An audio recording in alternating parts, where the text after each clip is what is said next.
Right, this is also yet another cave, but according to the signage close by here, it says there should be a stone inscription somewhere, but sadly we can't locate it. Probably it's not so visible nowadays.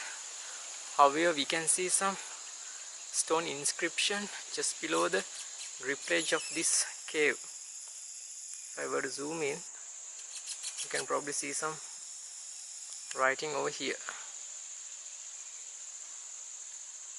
There you go. There are some writings which we don't know translate into what, sadly. Right, this is the cave complex, and this is the entrance area to that.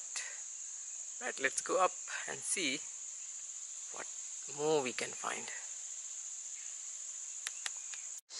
Right, this is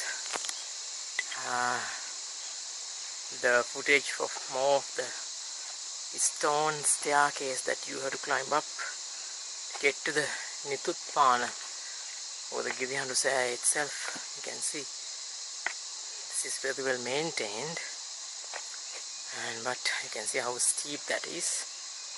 That's a long way uphill, and this scorching sun, humidity is dragging us down. You need plenty of fluids when you travel in the dry zone, especially during the dry season like this. Even though it had been raining, the humidity is simply unbearable. You are sweating buckets and you need to drink buckets. Right, there is another very interesting place close to this place. Let's go up and see. Right, this is the stone inscription which I told you about when we read the information on that notice board. This is 20 feet by 5. We can still see some remains of the those Pallava writings. Sadly, there's a board here that must have been done by the archaeology department, which tells us what this stone inscription was about, but sadly that board had been washed up in the rain, so we are unable to decipher what this magnificent stone inscription has been about. Nevertheless, you can see the writings over here. There's plenty of it.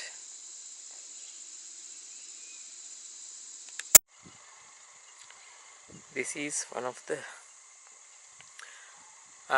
buildings where the monks had stayed.